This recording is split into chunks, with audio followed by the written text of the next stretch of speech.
तो दोस्तों finally after such a long time FIFA ने मेसी को अवार्ड नहीं दिया। I am so thankful. अरे बाप रे, ये तो धोती खोल रहा है। बट गाइस, विनीशियस जूनियर ने FIFA men's best player of the year का अवार्ड जीत लिया है। And finally after losing on in the Ballon d'Or वाला सीन, हम सबको पता है कि उस टाइम पर क्या बकचोदी हुआ था, but Vinicius Junior finally wins the FIFA best men player of the year. And I feel when I see the story of Vinicius Junior, एक टाइम पे 2018 में he was in a village जहाँ पे लोग क्राइम करते थे, जहाँ पे लोग ड्रग्स करते थे, बट दैट बॉय अपने फुटबॉल पे उसने इम्प्रूव किया। We all know the story of Vinicius Junior. जब वो रियल मैड्रिड में आया था, स्टार्टिंग के 3-4 साल were very bad for him. Players like Benzema ने ये चीज़ कही थी ऑन माइक कि डोंट पास द बॉल, क्योंकि वो हमारे अगेंस्ट खेल रहा है। And to be very honest, अगर कोई भी प्लेयर उसका परफॉर्मेंस उस पीरियड में देखता तो उससे ऐसे ही लगता। बट विनीशियस जूनियर ने फाइनली एक ऐसा अवार्ड जीत लिया है विथ एवरीवन अगेंस्ट हिम। हर एक इंसान को विनीशियस जूनियर पसंद नहीं है, बट वो ऑब्वियसली आपको पसंद करवाने नहीं आया है, उसकी गेम बोलती है on the pitch. And finally he wins that award. हमने देखा कि यहाँ पर बहुत से ऐसे अलग अवार्ड्स भी थे, जैसे कि बेस्ट गोल का अवार्ड था, बेस्ट का क्या कहता है कोच का अवार्ड था, बेस्ट फीफा बेस्ट 11 थी, फिर हमने देखा कि बेस्ट क्या कहते हैं गोलकीपर का भी अवार्ड था। तो हम सब बात करेंगे इस वीडियो में। हम बात करेंगे about some injuries and video के एंड में हम थोड़ी बहुत ट्रांसफर रूमर्स के बारे में भी बात करेंगे इन दिस वीडियो। तो let's start with the story of Vinicius junior. ठीक है, ज्यादा बोर्ड नहीं करूंगा, बस बेसिक सी थोड़ी सी स्टोरी बताऊंगा उसके पास्ट के बारे में। तो विनीशियस जूनियर पैदा हुआ था 12 जुलाई 2000 को इन ब्राजील का एक गांव था जिसका नाम था साओ गोनकालो, अगर मैं सही प्रोनाउंस कर रहा हूं तो विनीशियस वहां आया था। अगर मैं बात करूं उस गांव के बैक स्टोरी की, तो वहां पे क्राइम्स होते हैं, वहां पे बच्चे ड्रग्स करते हैं, but Vinicius came to it. Vinicius obviously Brazil के फ्लामेंगोस जो क्लब है उसमें खेलता था, फिर वहां से रियल मैड्रिड ने उसको साइन किया and he break through in the team with Carlo Ancelotti. मुझे अभी भी याद है कि कार्लो एंसेलोटी ने अपने पहले 2 गेम में विनीशियस जूनियर को बेंच किया था। He went with Eden Hazard and Gareth Bale, but उसके बाद कार्लो ने विनीशियस जूनियर को बनाया है। Obviously all credits to the player की मेहनत थी, प्लेयर ने अपने आप को इम्प्रूव किया। बट अगर मैं विनीशियस जूनियर की बात करूं तो you have to give credits to Carlo Ancelotti, क्योंकि उसके अंदर कार्लो का बहुत ही बड़ा हाथ है। उसके अंदर नहीं, उसके ये सब अचीवमेंट में कार्लो का बहुत ही बड़ा हाथ है। एंड हम बात करते हैं अबाउट द क्लच। हम सबको पता है कि रोनाल्डो के जाने के बाद विनीशियस जूनियर, ठीक है बेंजेमा भी था in that moment, nothing against Benzema. And मैं पढ़ रहा हूँ कि बेंजेमा अभी रिटायरमेंट अनाउंस करने वाला है, तो वो एक बहुत सैड सी चीज है कि हमारा एक और लेजेंड अब रिटायर। ठीक है, फॉर एवर 100,000 करोड़ों साल तो कोई खेल नहीं सकता, कभी ना कभी तो स्टोरी का एंड होता है, हम सबको पता है। But let's get back to Vinicius. तो Vinicius junior has been that clutch player for Real Madrid. तुम बात कर लो 2022 के चैंपियंस लीग फाइनल की, तुम बात कर लो about the Spanish super cup जहां पे उसने बार्सा के सामने हैट्रिक मारी थी इन द फाइनल, तुम बात कर लो अगेंस्ट डॉर्टमंड, उसके फाइनल में भी उसने, जो लास्ट ईयर का चैंपियंस लीग था, वो फाइनल में भी उसने गोल मारा था। एंड मैं ये एक चीज पढ़ रहा हूं कि Raphinha is just 5-7 goal assist away from Vinicius junior Ballon d'Or, क्या कहते हैं परफॉर्मेंस या फिर Ballon d'Or stats. Guys, the very first thing, Vinicius 3 महीने बाहर था उस साल में। एंड ठीक है, तुम स्टैट्स की बात कर रहे हो ना, तो where is the impact, where are the trophies. Vinicius junior ने पिछले 3 सालों में 2, अगर मैं ये साल को काउंट ना करूं तो पिछले 3 सालों में 2 चैंपियंस लीग जीता है, 2 ला लीगा जीता है। तो पहले तुम वो जीत के आओ, फिर आके बात करो, ठीक है, फिर आके बकचोदी करो। Nothing against Raphinha. रफीनिया भी एक बहुत ही बेहतरीन सा प्लेयर है एंड उसका क्या कहता है जो भी पोटेंशियल है हमें ये सीजन दिख रहा है, but this is all about Vinicius junior. तो विनीशियस जूनियर जाके अवार्ड ग्रैब करता है एंड बेचारा ऑब्वियसली खुश लग रहा था। तो आज रात को फाइनल होने वाली है इन द इंटरकॉन्टिनेंटल कप, तो देखते हैं कि मैड्रिड सेकंड ट्रॉफी के लिए खेलेगी। ये साल मैड्रिड 7 ट्रॉफी के लिए खेल रही है, एक वो जीत चुके हैं, तो आज दूसरी ट्रॉफी है। अगर मैं बात करूं उसके बारे में, तो कार्लो एंसेलोटी को बेस्ट कोच का अवार्ड मिला। हम सबको पता है कि ये साल क्या कहते हैं जो बलंडा वाली सेरेमनी थी उसमें भी उसको बेस्ट कोच मिला था, एंड फीफा वाले इसमें भी उसको बेस्ट कोच मिला।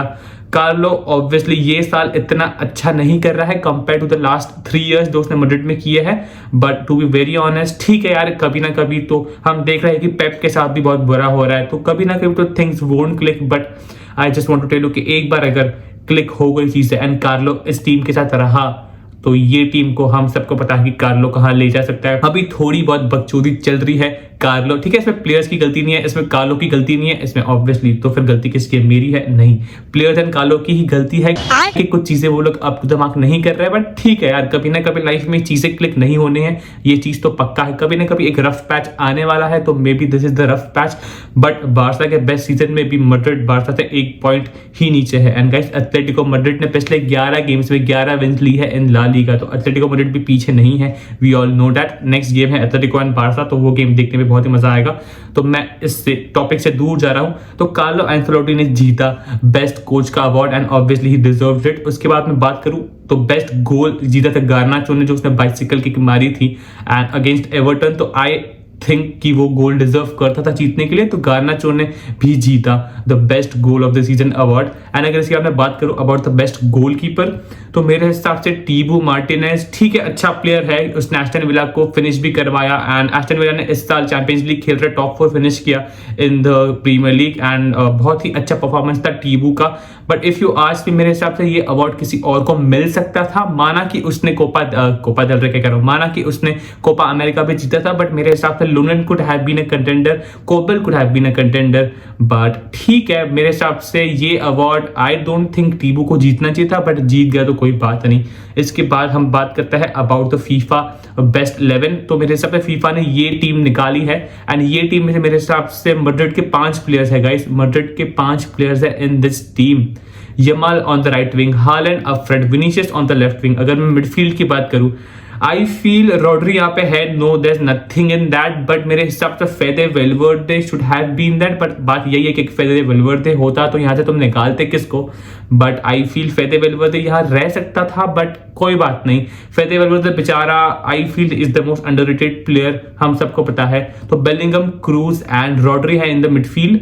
अगर मैं बात करूं अबाउट द डिफेंस, तो भाई सालिबा का एक बहुत बेहतरीन सीजन था, रूडिगर का एक बहुत बेहतरीन सीजन था, कार्वाहाल का I feel one of the best season in that Madrid Jersey जो मैंने देखा है।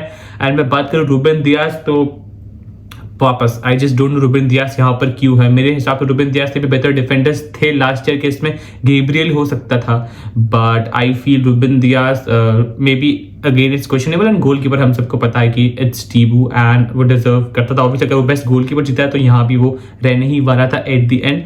अभी मैं अगर बात करूं अबाउट सम इंजरीज या अबाउट सम प्लेयर्स जो इंजरी से रिकवर हो चुके हैं, तो there is one positive news for Real Madrid. Kylian Mbappe train कर रहा है with the team and Carlo Ancelotti press conference पे ये चीज कह रहा है कि अगर किलियन एम्बापे आज के ट्रेनिंग में अच्छे से ट्रेन कर रहा है, वो स्प्रिंट विंड मार रहा है, बट अगर आज का ट्रेनिंग सेशन उसका अच्छा हुआ तो maybe he can start in the final. तो मैड्रिड के लिए एक बहुत ही क्या कहते हैं पॉजिटिव न्यूज है। But I just want to tell Carlo Ancelotti कि अगर क्या कहते हैं 5% भी चांस है, 5% ऐसा लग रहा है कि may be he is not fit, तो भाई उसको रिस्क मत कर, क्योंकि ये इतना इंपॉर्टेंट गेम है ऑब्वियसली, बट इतने डिफिकल्ट क्या कहते हैं अपोनेंट नहीं है। तो एम्बापे मेरे को लग रहा है वो स्टार्ट कर देगा एट द एंड। एंड अगर मैं बात करूं हमारे राइवल्स की, तो यमाल को इंजरी हो चुकी है एंड यमाल अभी 1 महीने के लिए बाहर होने वाला है। तो यमाल एथलेटिको वाला गेम मिस करेगा, यमाल कोपा डेल रे का एक गेम मिस करेगा, फिर जो स्पेनिश सुपर कप है वो भी यमाल मिस करेगा। आई फील फाइनल तक वो आ जाता है अगर बार्सिलोना क्वालिफाई होती है तो, बट आई फील मेरे हिसाब से बार्सिलोना मैनेजमेंट की गलती थी उस लास्ट गेम में लेगनेस के अगेंस्ट। यमाल बेचारा कह रहा है कि मुझे सब्स्टिट्यूट होना है, I want to come out, but उसके बाद भी उसको 50 मिनट्स खिलाया, तो मे बी आई फील थोड़ा जल्दी उसको बाहर निकाल सकते थे। एंड मे बी अच्छा है कि 1 महीने के लिए ही बाहर है। हम सबको पता है कि बार्सिलोना स्ट्रगल करती है without Yamal, but that's the scene. अब देखते हैं कि बार्सिलोना स्टार्ट में कुछ और थी एंड अभी कुछ और है इन ला लीगा में। अगर मैं बात करूं मैड्रिड का अक्टूबर का महीना बहुत ही बेकार था, तो बार्सिलोना के नवंबर का महीना बहुत ही बेकार था। जब क्या कहता है बार्सिलोना नवंबर में आ रही थी तो वो लोग एथलेटिको मैड्रिड से 11 पॉइंट ऊपर थे एंड आज वो एंड एथलेटिको एक ही क्या कहते हैं पेज पे है इन टर्म्स ऑफ पॉइंट्स। तो अभी बात करते हैं अबाउट सम ट्रांसफर। ठीक है, इन ट्रांसफर के बारे में मैं पढ़ रहा हूं तो थोड़े बहुत ट्रांसफर मुझे ऐसे लग रहा है कि हो सकता है in the Jain transfer window. तो सबसे पहले मैड्रिड ने एक 18 साल के प्लेयर को साइन करना है एंड वो बार्सा के 2 वंडर किड से मेरे को लग रहा है कुछ किया होगा एंड इन दोनों की वजह से अब निकला है ये प्लेयर। नोटी हो रहा है। ये प्लेयर का नाम है लमीनी क्या कहते हैं फाटी। तो बार्सा का लमीन यमाल एंड फाटी का बच्चा हो सकता है। कुछ भी sorry, I saw it, I take it back. तो 18 साल का डिफेंडर सेंटर बैक है। तो मैड्रिड ने इस प्लेयर को साइन किया है नियरली अबाउट 100K के आसपास। अगर अभी मैं बात करूं अबाउट द सेकंड ट्रांसफर जो मेरे को लग रहा है लाइकली हो सकता है, अगर जैन में नहीं हुआ तो may we can see that happening in the summer transfer window. And इसमें बहुत बड़ा हाथ होने वाला है जूड बेलिंगम का, एजेंट जूड बेलिंगम का। हम सबको पता है कि एम्बापे के टाइम पे भी विनीशियस ने एक बहुत इंपॉर्टेंट रोल प्ले किया था एंड ट्रेंट अलेक्जेंडर-आर्नोल्ड वाले केस में I can see Jude Bellingham एक बहुत ही इंपॉर्टेंट रोल प्ले करे। वो दोनों बहुत ही अच्छे दोस्त है। तो आई जस्ट वांट कि देखो, माना Lucas Vazquez, but I feel नहीं यार, ये सीजन नहीं मजा आ रहा है लूकास वास्केस बेचारे को। हर गेम में वो नीचे आ रहा है, डिप्रेशन में आ जाएगा भाई, बेचारे को निकालो इन सब चीजों से। तो ट्रेंट आई फील जैन में आ सकता है, बट आई एम वेरी, मतलब बहुत क्या कहते हैं 30-70 चांस है, 30 आएगा 70 नहीं आएगा। एंड लिवरपूल एंड वो भी साइन नहीं कर रहे, तो maybe that's the thing. तो ट्रेंट अगर अभी नहीं आया तो we can see him coming in the summer transfer window. अगर उसके बाद में बात करूँ तो एक और न्यूज बाहर आ रही है एंड वो न्यूज ये है कि पॉग्बा टू मैन सिटी। हम सबको पता है कि सिटी मिडफील्ड में हगरी है, city needs a player in the midfield. तो Pogba to Man City, I feel ये डील भी मेरे हिसाब से पॉग्बा बहुत ज्यादा क्या कहते हैं बकचोदी करता है इन टर्म्स ऑफ पैसे वैसे की चीजों में। तो मे बी सिटी उसको इतना पे ना करे एंड वो लास्ट नवंबर से नहीं खेल रहा है, तो maybe that's the scene की सिटी उसके पीछे ना जाए, बट आ भी सकता है। अगर आ गया तो भाई क्या कहते हैं, उसने मैनचेस्टर यूनाइटेड में भी खेला था एंड अब सिटी में भी खेलेगा। हमने ऑब्वियसली देखा है कि प्लेयर्स खेले हैं बोथ टीम्स के लिए, जैसे कि टेविस भी खेला है दोनों टीम के लिए।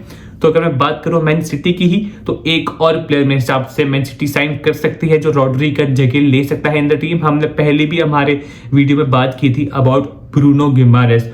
Bruno Guimaraes can be good shout. अब देखते हैं कि न्यूकासल उसको जाने देगी या नहीं, देखते हैं। उसका प्राइस टैग भी मेरे हिसाब से थोड़ा अच्छा खासा ज्यादा हो सकता है। तो Bruno Guimaraes can be a good player for Man City and Man City को साइनिंग्स करने पड़ेंगे। अब उसके बाद में पढ़ रहा था तो there have been 2 players that are linked to Arsenal and एक मैं देख रहा था तो मुझे ज्यादा उसके बारे में मिला नहीं, but this player can be a very good pick for Arsenal and उसका नाम है व्लाहोविक। व्लाहोविक, आर्सेनल को एक प्रॉपर नंबर 9 चाहिए एंड व्लाहोविक एक अच्छा प्लेयर हो सकता है आर्सेनल के लिए। तो आर्सेनल व्लाहोविक के पीछे जा सकती है। मे बी हम देखते हैं, आर्टेटा ने कही है ये चीज की देयर कैन बी सरप्राइजेस, तो Vlahovic can be a good shout. अगर मैं बात करूं डिफेंस में उनको जरूरत नहीं है, एक अगर राइट बैक ले आएंगे, बट आई फील टिम्बर वहां खेलता है तो अच्छा कर रहा है, कैलिफोर्नी में लेफ्ट विंग में खेल रहा है, तो आई थिंक कि वो डिफेंस को छेड़ना नहीं चाहेंगे। मिडफील्ड उनका शॉर्ट है मेरे हिसाब से, राइस खेलता है वहां पे, ओडेगार्ड खेलता है, पार्टे की एक जगह may be, but I am not sure, but I think up front they need someone. Left side पे तुम्हारे पास मार्टिनेली है, तुम्हारे पास ट्रोसार्ड है, राइट साइड पे साका है, बट सेंटर वाले एरिया में जीसस हम देख रहे हैं कि ज्यादा खेल नहीं रहा है, काय हैवर्ट्स खेल रहा है, तो मे बी व्लाहोविक आ सकता है एंड गैब्रियल जीसस का एक गुड बाय हो सकता है। एंड अगर इसके बाद में बात करूं तो सेकंड प्लेयर तो कूडोस जो प्लेयर है वेस्ट हैम का, वो भी लिंक्ड है आर्सेनल से, बट बात अभी यही है कि वो लिवरपूल से भी लिंक है, वो आर्सेनल से भी लिंक है, बट मेरे हिसाब से उसका थोड़ा बहुत वेट लिवरपूल की साइड ज्यादा जा रहा है मेरे हिसाब से। आर्सेनल थोड़ी पीछे रह सकती है उस चीज में।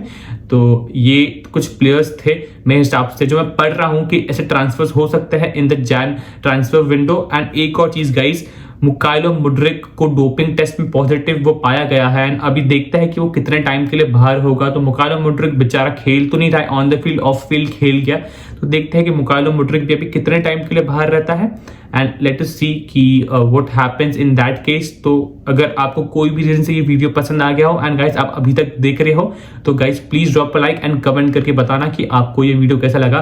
तो मिलते हैं इन द नेक्स्ट वीडियो, तब तक गुड बाय।